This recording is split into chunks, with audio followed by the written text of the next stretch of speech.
Hello बेटा, कैसे आप लोग? आप सब लोग बहुत बढ़िया होंगे बेटा, अच्छे से पढ़ रहे होंगे बेटा। This is Abhilash Yadav in front of you, your social science teacher बेटा। बेटा इस क्लास के अंदर, इस वीडियो में हम लोग बात करेंगे universal adult franchise and electoral system का पूरा एक साथ। ठीक है, वन शॉट रिवीजन वीडियो है बेटा। ठीक है, इसके अंदर हम लोग क्या क्या बातें करने वाले हैं, हम लोग इन टर्म्स के बारे में जानेंगे। ठीक है, और जो जो इंपॉर्टेंट पॉइंट्स है इस चैप्टर के, उस चीज के बारे में जानेंगे बेटा इस वीडियो में। देखो बेटा, सबसे पहले यूनिवर्सल अडल्ट फ्रेंचाइज क्या होती है बेटा? यूनिवर्सल अडल्ट फ्रेंचाइज एक वोट देने का अधिकार होता है कि भाई 18 साल और 18 से ऊपर वर्ष के जितने भी लोग हैं उन सबको वोट देने का अधिकार है बेटा, है ना। तो इसके अंदर क्या हो गया कि 18 इयर्स और 18 प्लस जितने भी लोग हैं क्या देंगे बेटा? वोट। ठीक है, तो यूनिवर्सल अडल्ट फ्रेंचाइजी क्या हो गया बेटा? राइट टू वोट हो गया बेटा। ठीक है, और ये हमारे कॉन्स्टिट्यूशन के आर्टिकल नंबर 326 के अंदर ये चीजें लिखी हुई है बेटा। ठीक है, देखो आगे आगे क्या है बेटा इसके अंदर बेटा ये जो इलेक्टोरल सिस्टम है, इलेक्टोरल जो वर्ड है वो रिलेट करता है किससे? इलेक्शन से। किससे रिलेट करता है बेटा? इलेक्शन से ही रिलेट करता है। तो इलेक्टोरल सिस्टम मतलब द सिस्टम ऑफ इलेक्शन। ठीक है, कि भाई जो इलेक्शन होंगे वो किस प्रकार होंगे, इलेक्शन जो करवाएगा वो कौन करवाएगा, प्रोसेस क्या होगी, तो इलेक्टोरल सिस्टम के अंदर वो सारी चीजें आती हैं बेटा। ठीक है, और इलेक्टोरल सिस्टम के अंदर जो इलेक्शन करवाता है कौन करवाता है? इलेक्शन कमीशन ऑफ इंडिया करवाता है बेटा। ओके, चलो बेटा, एक समय था जब भारत आजाद नहीं हुआ था, है ना। जब भारत आजाद नहीं हुआ था उस समय सिर्फ और सिर्फ 13% लोगों को वोट देने का अधिकार था। ठीक है, सिर्फ 13% लोगों को। ओके, बिफोर इंडिपेंडेंस, आजादी से पहले की बात कर रहा हूं बेटा मैं। ये सिर्फ 13% लोगों को वोट देने का अधिकार था। ओके, अराउंड 14% जो थी भारत की क्या थी बेटा? जो जनसंख्या थी वो लिटरेट थी, मतलब पढ़ी लिखी थी उस समय के ऊपर। ओके, और जो 13% थे ये राजा महाराजा बड़े बड़े लीडर्स थे देश के, उन लोगों को ही ये वोट देने का अधिकार था। ओके, चलो अब देखो बेटा क्या क्या है फ्रेंचाइज बेटा। फ्रेंचाइज का एक बात ये समझ लो बेटा, डायरेक्टली राइट। ठीक है, मतलब अधिकार। तो फ्रेंचाइज का मतलब डायरेक्टली क्या हो गया बेटा? अधिकार हो गया। और मैंने अभी बताया कि यूनिवर्सल अडल्ट फ्रेंचाइज इंडिया के कौन से कॉन्स्टिट्यूशन के कौन से आर्टिकल में है? आर्टिकल नंबर 326 के अंदर है बेटा। ओके, सफरेज का मतलब क्या होता है बेटा? इसका मतलब भी है बेटा राइट टू वोट। ठीक है, और यूनिवर्सल सफरेज मतलब क्या हो गया? वोट देने का अधिकार सभी को, पूरी दुनिया में किस किस को है। ओके, कॉन्स्टिट्यूएंसी क्या होती है बेटा? कॉन्स्टिट्यूएंसी जैसे कभी इलेक्शन होते हैं बेटा। ठीक है, इलेक्शन के अंदर हम लोग क्या करते हैं? इलेक्शन के अंदर हम लोग अपने रिप्रेजेंटेटिव को चूज करते हैं जो हमारे लिए पार्लियामेंट में बातें करेगा, हमारी जो भी प्रॉब्लम्स उनको सोल्व करने में हेल्प करेगा। ठीक है, हमारे जो एमएलए है वो भी हमारे रिप्रेजेंटेटिव है जिनको हमने चूज किया है। हमारे जो एमपी है वो भी हमारे क्या है बेटा? रिप्रेजेंटेटिव है। उनको भी हमने क्या किया है बेटा? चूज किया है। कैसे चूज किया है? By the process of voting से चूज किया है बेटा। ठीक है, किससे चूज किया है? By the process of voting से चूज किया है। ओके, चलो कॉन्स्टिट्यूएंसी का मतलब क्या है बेटा? कॉन्स्टिट्यूएंसी का मतलब है निर्वाचन क्षेत्र। निर्वाचन क्षेत्र का मतलब क्या होता है? ये वो एरिया होते हैं, ज्योग्राफिकल एरिया होते हैं जहां पे इलेक्शंस होते हैं, जहां पे इलेक्शंस होने के लिए चूज किया गया है, उसको मैं कॉन्स्टिट्यूएंसी कहता हूं बेटा। इसके अंदर क्या चीज होती है बेटा? यहाँ पे ना स्कूल कॉलेज वगैरह को क्या किया जाता है? गवर्नमेंट के द्वारा एक्वायर किया जाता है, और वहां पे वोटिंग वाले दिन क्या होता है बेटा? वोट दिया जाता है। ओके, सीक्रेट बैलेट बेटा। ठीक है, जैसे इलेक्शन की एक प्रोसेस थी, इलेक्शन की प्रोसेस के अंदर क्या क्या थे बेटा? इलेक्शन क्या होगा? सबसे पहले क्या होगा बेटा? नॉमिनेशंस फाइल होंगे बेटा। ठीक है। नॉमिनेशन से पहले ये डिसाइड होगा कि इलेक्शन कब है, ओके। फिर नॉमिनेशन फाइल होंगे, नॉमिनेशन फाइल होने के बाद में क्या क्या चीजें होंगी बेटा, उसके अंदर वो फॉर्म भरेगा, फॉर्म के अंदर जो कैंडिडेट होगा वो अपनी सारी डिटेल देगा, उसके अंदर उसकी क्वालिफिकेशन होगी, ठीक है। उसके बाद में उसका क्या क्या होगा, क्वालिफिकेशन के साथ साथ में, और उसके पास ऊपर कोई क्रिमिनल केस तो नहीं है, उसके पास प्रॉपर्टी कितनी है, उसकी जो पर्सनल डिटेल, उसका नाम, पिता का नाम, सारी डिटेल उसकी क्या रखी जाएगी, उस फॉर्म के अंदर रखी जाएगी, नॉमिनेशन के अंदर बेटा, ठीक है। उसके बाद में क्या होता है बेटा, उसके बाद में कैंपेनिंग स्टार्ट होती है, प्रचार स्टार्ट होता है।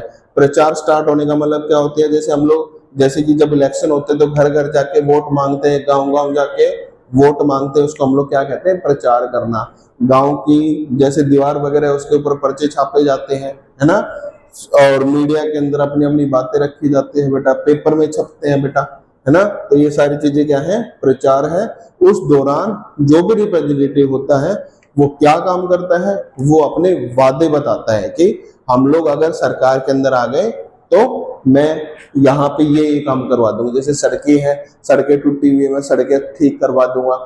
किसी गांव के अंदर जैसे नलके नहीं है तो मैं नलके लगवा दूंगा, पानी की कमी है, मैं पानी की कमी दूर करवा दूंगा, गांव के अंदर कुछ कचरे वाली गाड़ी आना स्टार्ट हो जाएगी। इस प्रकार से जो वादे करते हैं उसको हम लोग बोलते हैं कैंपेनिंग करना, है ना। उसके बाद में क्या चीज होती है, कैंपेनिंग के बाद में वोटिंग डे आता है बेटा।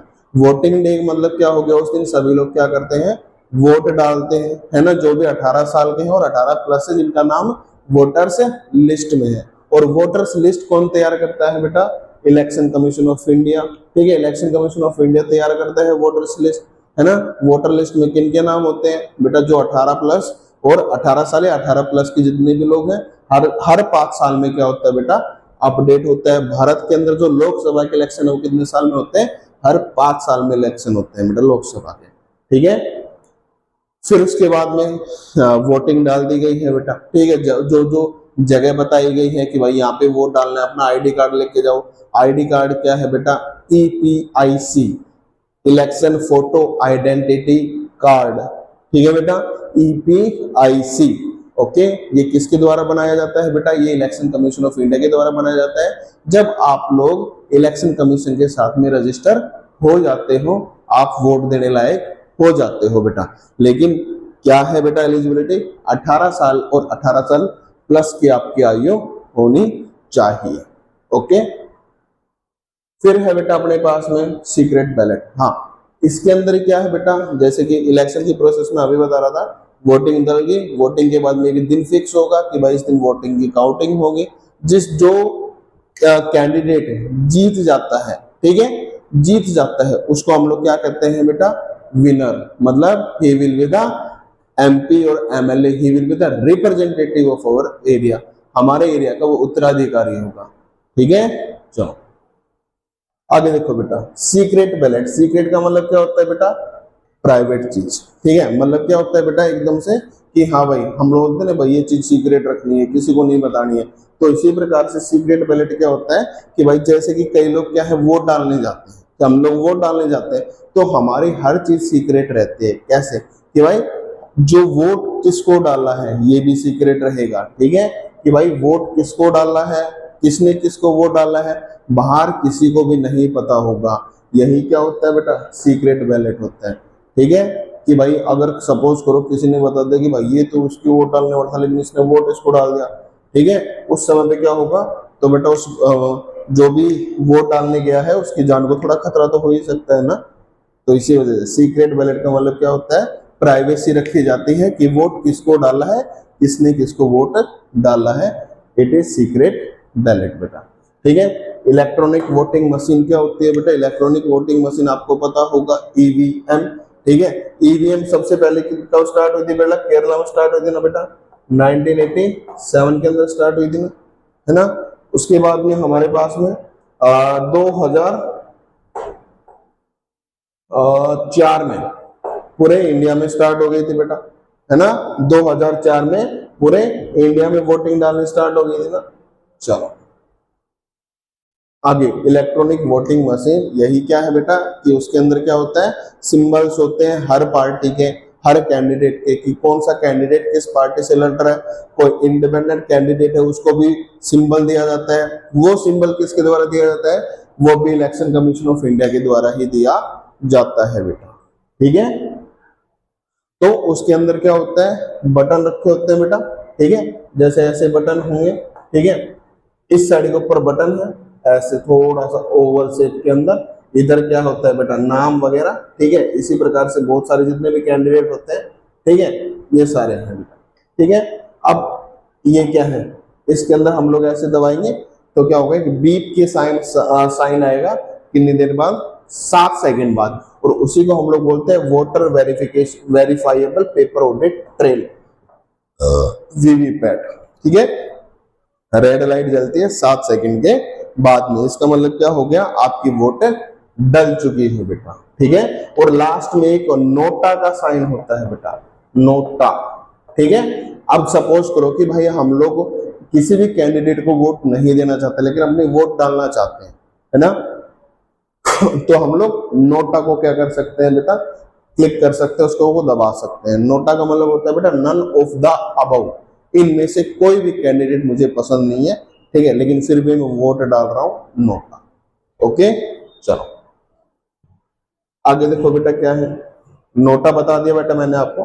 First past the post system, first past the post system का मतलब क्या होता है बेटा कि जैसे कि इलेक्शन हुए, इलेक्शन के अंदर लोगों ने वोट डाले, लास्ट में काउंटिंग होती है, जो जिस भी कैंडिडेट ने सबसे ज्यादा वोट हासिल कर लिया, ठीक है, वही क्या होगा बेटा, विनर होगा। तो वही तो चीज है first past the post system, मतलब जिसने सबसे ज्यादा वोट हासिल किए वही क्या होगा, विनर होगा। जैसे कि कोई रनिंग करता है, जो सबसे आगे निकल जाता है वही तो जीतता है, वही तो फर्स्ट होता है। तो इसी इसके अंदर भी क्या चीजें होती है बेटा कि जो भी कैंडिडेट सबसे पहले जो सबसे ज्यादा वोट हासिल करेगा बेटा, ठीक है, वही क्या होगा, विनर होगा। और उसी का मतलब क्या है, first past the post system बेटा। ठीक है, उसके बाद में इलेक्शन कमीशन ऑफ इंडिया है बेटा। इलेक्शन कमीशन ऑफ इंडिया के अंदर हम लोगों ने किस चीज के बारे में बातें की थी, इलेक्शन कमीशन ऑफ इंडिया में हम लोगों ने बातें की थी कि भाई सबसे पहले तो एक इंडिपेंडेंट बॉडी है, इसके ऊपर अधिकार किसी का भी नहीं है। ठीक है, ना इसके ऊपर प्रेसिडेंट की चलती है, ना इसके ऊपर प्राइम मिनिस्टर की चलती है, किसी की भी नहीं चलती है बेटा, है ना।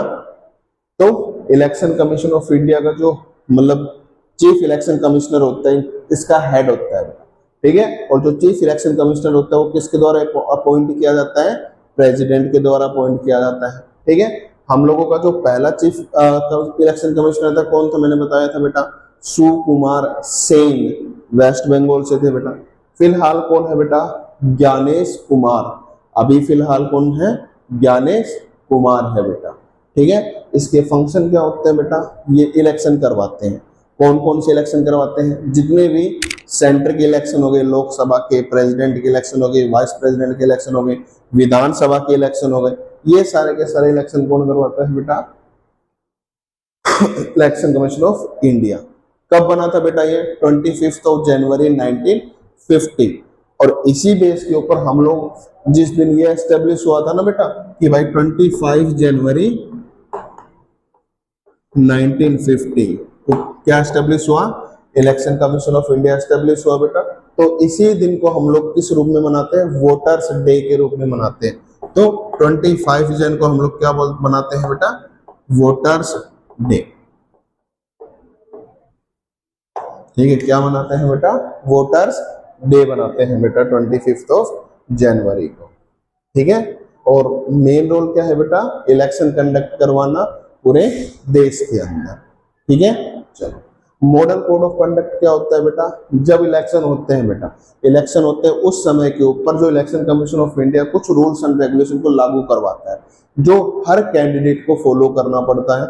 अगर कोई भी candidate in rules and regulation को क्या करता है, नहीं मानता है, तो उस कैंडिडेट का जो कैंडिडेचर है, मतलब क्या हो गया, जो नॉमिनेशन है उसको क्या कर दिया जाता है बेटा, डिस्क्वालीफाई कर दिया जाता है, स्थगित कर दिया जाता है बेटा। मतलब उसके बाद वो इलेक्शन नहीं लड़ सकता है। ठीक है, अगर किसी ने भी मॉडल कोड ऑफ कंडक्ट मतलब एमसीसी इसके रूल्स को फॉलो नहीं किया तो उसका कैंडिडेचर कैंसिल हो जाएगा, मतलब उसका जो मतलब नाम है वो हट जाएगा इलेक्शन से। एमपी बेटा, ठीक है। एमपी देखो बेटा क्या है, मेंबर ऑफ पार्लियामेंट है ना, क्या है, मेंबर ऑफ पार्लियामेंट, है ना। एमपी मतलब मेंबर ऑफ पार्लियामेंट, ठीक है। एमपी दो प्रकार के हैं, एक लोकसभा के, एक राज्यसभा के, ठीक है बेटा। अब देखो लोकसभा के इलेक्शन होते हैं, जैसे 2024 के अंदर लोकसभा के इलेक्शन हुए थे, जब वोट डाल के हमने कैंडिडेट को चूज किया था, वो कौन थे, एमपी थे बेटा। जैसे अपना जो कोसली कॉन्स्टिट्यूएंसी है वो कहाँ पड़ता है बेटा, रोहतक के अंदर पड़ता है लोकसभा के इलेक्शन में, और हमारा कौन है अभी, दीपेंद्र सिंह हुड्डा है ना। तो एमपी के जो इलेक्शन होता है बेटा, अब देखो एमपी मैंने अभी बताया क्या है, एक तो लोकसभा का है, ओके, दूसरा है राज्यसभा का, दूसरा है बेटा राज्यसभा का। जो लोकसभा के एमपी होते हैं बेटा उसको तो हम लोग चूज करते हैं, लेकिन जो राज्यसभा के एमपी है, मैंने आपको बताया था वीडियो के अंदर कि ये इनडायरेक्ट इलेक्शंस होते हैं, उनके द्वारा चूज करे जाते हैं। इनके द्वारा चूज करे जाते हैं बेटा, जितने भी हमारे एमएलएज हैं उनके द्वारा कौन चूज करे जाते हैं, राज्यसभा के एमपी चूज करे जाते हैं। कितने, अब देखो एमपी की जो लोकसभा की सीट कितनी है बेटा, लोकसभा की भारत के अंदर कितनी सीटें टोटल, 543, 543 है। सबसे ज्यादा किधर है बेटा, 80 सीट है बेटा यूपी के अंदर, कहाँ पे है, उत्तर प्रदेश के अंदर है, ठीक है। दूसरा हरियाणा के अंदर कितनी सीट है बेटा लोकसभा की, 10 सीट है। मैंने आपको बताया था कि भाई राज्यसभा के अंदर जो है वो कितनी सीट है, अगर मैं बात करूंगा राज्यसभा की सीट जो सीट है वो 250 है, ओके। लेकिन अभी फिलहाल कितने हैं बेटा, 245 मेंबर्स है, उसमें से 233 तो क्या है बेटा एमएलए के द्वारा चूज करे जाते हैं, है ना।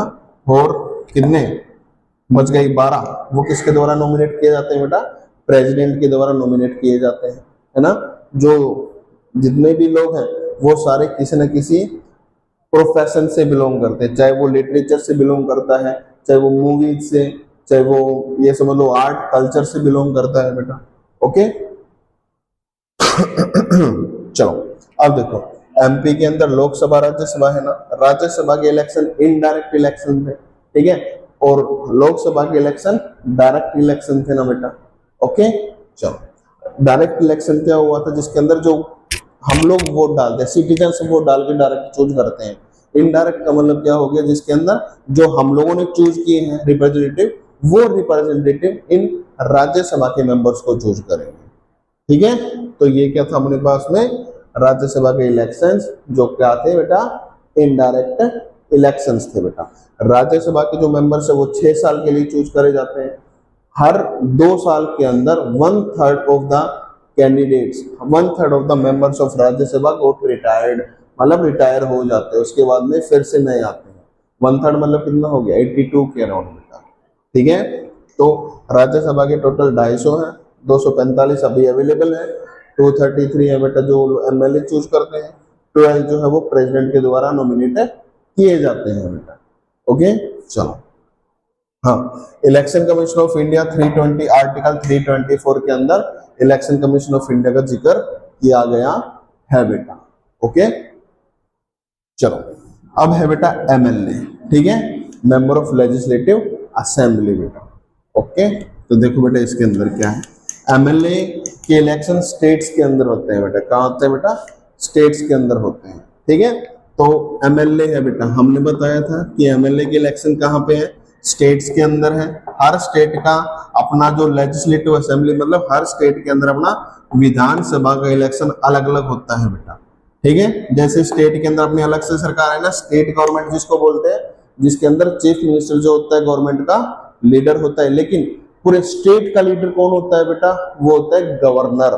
कौन होता है, उस स्टेट का जो गवर्नर होता है वो। और कंट्री का कौन होता है बेटा, हेड, प्रेसिडेंट। कौन होता है, प्रेसिडेंट होता है बेटा, ठीक है। तो एमएलए के इलेक्शन कहां पर होते हैं बेटा, विधानसभा के अंदर होते हैं, ठीक है। तो विधानसभा के इलेक्शंस में एमएलए चूज किए जाते हैं, ये कहां पे होते हैं बेटा, स्टेट्स के अंदर होते हैं। किसके द्वारा किए जाते हैं, इलेक्शन कमीशन ऑफ इंडिया के द्वारा किए जाते हैं। हाँ बेटा एक चीज और सुन लो कि पूरे भारत में सबसे पहले इलेक्शन कब स्टार्ट हुए थे, 1951 और 1952। इलेक्शंस अब स्टार्ट हुए थे 1951 1952 के अंदर पूरे भारत देश में इलेक्शन स्टार्ट हुए थे बेटा। ठीक है, चलो विधानसभा की टोटल पूरे भारत के अंदर कितनी सीट है बेटा? 4123 सीट्स है बेटा। कितनी है? 4123 सीट्स है। ठीक है, सबसे ज्यादा किधर है बेटा? अपनी यूपी के अंदर है बेटा, यहाँ पे भी। ठीक है, और हरियाणा के अंदर कितनी है बेटा? हरियाणा के अंदर विधानसभा की 90 सीट है। अगर मैं पावर की बात करूं, एमएलए से ज्यादा पावरफुल कौन होगा? एमपी होगा, क्योंकि इनको एमएलए से ज्यादा लोगों ने चूज किया है बेटा। ठीक है, जैसे 10-15 लाख लोगों ने एमपी को चूज किया, 1.5-2 लाख लोगों ने एमएलए को चूज किया है बेटा। इसीलिए क्या है? MLA is less powerful than MP. MP कहाँ बैठता है? पार्लियामेंट के अंदर बैठता है बेटा। इनके ऊपर जिम्मेदारी पूरे देश की होती है। एमएलए के ऊपर जिम्मेदारी सिर्फ और सिर्फ अपने स्टेट की होती है बेटा। ठीक है, सारे एमएलए मिलके किसको चूज करते हैं? अपने लीडर को चूज करते हैं, जिसको हम बोलते हैं प्रेसिडेंट। सारे एमपीज क्या करते हैं बेटा? अपने लीडर को चूज करते हैं। ठीक है, जो गवर्नमेंट का हेड होता है बेटा, वो कौन है? प्राइम मिनिस्टर होता है बेटा। कौन है वो? प्राइम मिनिस्टर होता है बेटा।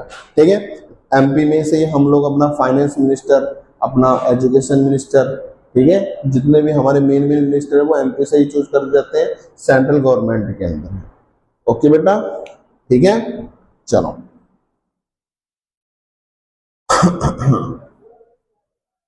जो प्रेसिडेंट के इलेक्शन होता है बेटा, वाइस प्रेसिडेंट के इलेक्शन होते हैं बेटा, वो भी इनडायरेक्ट इलेक्शन ही होते हैं।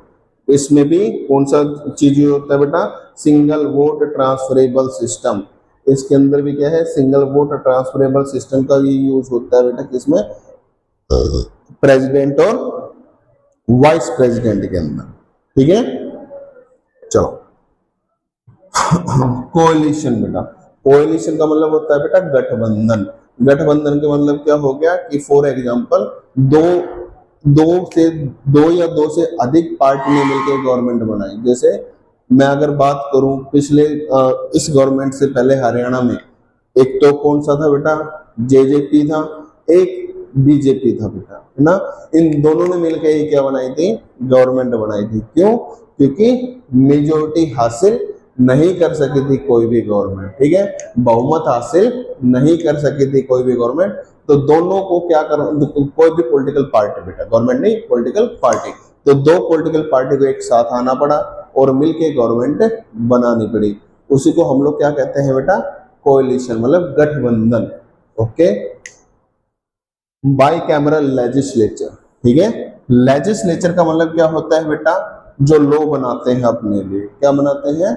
लॉ बनाते हैं अपने लिए, उनको हम लोग लेजिस्लेचर बोलते हैं। जैसे एमएलए कहाँ पे है? स्टेट के अंदर है। ठीक है, एमपी एमएलए स्टेट के अंदर, एमपी कहाँ पे बेटा? सेंटर के अंदर है। ठीक है, और बाई कैमरा का मतलब क्या होता है? दो हाउस जो लेजिस्लेचर का काम करेंगे। तो भारत के अंदर बाई कैमरल है। क्यों? एक लोकसभा है और एक राज्यसभा है, इसलिए हम लोग इसको क्या कहते हैं? बाई कैमरल लेजिस्लेचर है। ठीक है, उसके बाद में सिंगल वोट ट्रांसफरेबल सिस्टम क्या होता है बेटा? ये भी मैंने आपको बता दिया था कि भाई जैसे कि एक वोट को ही बार बार ट्रांसफर आगे करा जा सकता है। ठीक है, पहली पसंद, दूसरी पसंद, तीसरी पसंद, इस प्रकार से ट्रांसफर किया जा सकता है बेटा, है ना।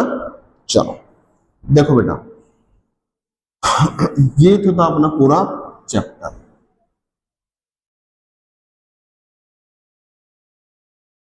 इसके अंदर कुछ ऐसी बातें भी बताई हैं मैंने जो थोड़ी वीडियोस के अंदर नहीं बताई थी पहले में, है ना। तो बेटा इन चीजों को आप लोगों को याद रखना है। ठीक है, एक बार चैप्टर को एक बार खुद से भी पढ़ना है आप लोगों को, तभी चीजें समझ में आएंगी। जब तक आप खुद नहीं पढ़ोगे कुछ समझ में नहीं आएगा। और ट्राई करना है बेटा कि ये ट्राई करना है कि हाँ 2 दिन के अंदर में कम से कम 3 से 4 पेज तो पढ़ लो, और उसमें से 50% मेरे को कुछ ना कुछ चीजें तो याद हो बेटा, है ना। चलो तब तक टेक केयर बेटा, थैंक यू वेरी मच, पढ़ते रहिए बेटा।